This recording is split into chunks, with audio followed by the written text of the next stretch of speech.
Mee TV news కి స్వాగతం.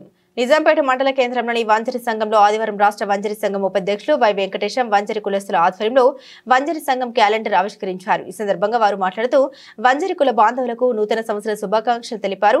వంజరి కులంలో 90% పైబడి ఉత్తీర్ణత సాధించిన విద్యార్థులకు 10,000 రూపాయలను అందిస్తూ వారిపై చదువుల కొరకు అండగా నిలుస్తున్నామన్నారు. ఈ కార్యక్రమంలో గ్రామ వంజరి సంఘం అధ్యక్షులు సదాశివలింగం, ఉపాధ్యక్షులు కొండేరు ప్రభాకర్, ప్రధాన కార్యదర్శి మావురం లక్ష్మణ్, కార్యదర్శి మావురం మంజయ్య, కోశాధికారి ఆముద రాజు, చంద్రశేఖర్, సిద్ధారాము, రాజు, బాలరాజు తదితరులు పాల్గొన్నారు. వంజరి సంఘం క్యాలెండర్ ఆవిష్కరణకు విచ్చేసిన గ్రామ వంజరి కుల సోదర సోదరీమణులందరికీ మరియు రాష్ట్ర వంజరి కులస్తులందరికీ నా యొక్క నూతన సంవత్సర శుభాకాంక్షలు.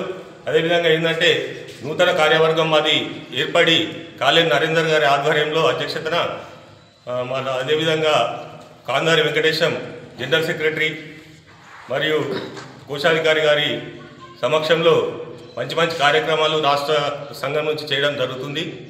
వంజర్ సంఘం భవనం యాదాద్రిలో కంప్లీట్ అయింది, అందరికీ ఉపయోగకరంగా ఉంది. అదేవిధంగా వేములవాడ రాజరాజేశ్వర స్వామి దగ్గర కూడా 400 గదాల జాగా ఖరీదు చేయడం జరిగింది. అదేవిధంగా కేసీఆర్ గారు ముఖ్యమంత్రి ఉన్నప్పుడు మన కాళేరు వెంకటేష్ అంబర్పేట ఎమ్మెల్యే గారి సహకారంతో 1 ఎకరా భూమి ఇవ్వడం జరిగింది. అదేవిధంగా ₹1 కోటి కూడా మంజూరు చేయడం జరిగింది. ఆ ₹1 కోటి రాకున్నా కానీ సంఘంలో ఉన్న బడ్జెట్తోని అక్కడ భవన నిర్మాణం జరుగుతుంది.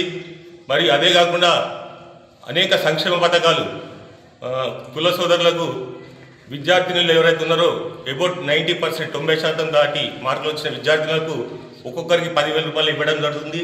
అదేవిధంగా మన నిజాంపేట గ్రామంలో 3 విద్యార్థులకు ఇవ్వడం జరిగింది. ఇక ముందు కూడా అనేక సంక్షేమ కార్యక్రమాలు కానీ అభివృద్ధి కార్యక్రమాలు కానీ చేసుకుంటామని చెప్పి ఈ సందర్భంగా నేను తెలియజేస్తున్నా. అదేవిధంగా మన సంఘ భవనం కూడా ఇంకా కొద్దిగా షెడ్ వేసేది ఉంది. దానికి మన దాత్రిక శివలింగం గారి ఆధ్వర్యంలో కంప్లీట్ చేస్తారని చెప్పి ఆశిస్తూ అందరికీ నమస్కారాలు. జై వంజరి, జై వంజరి.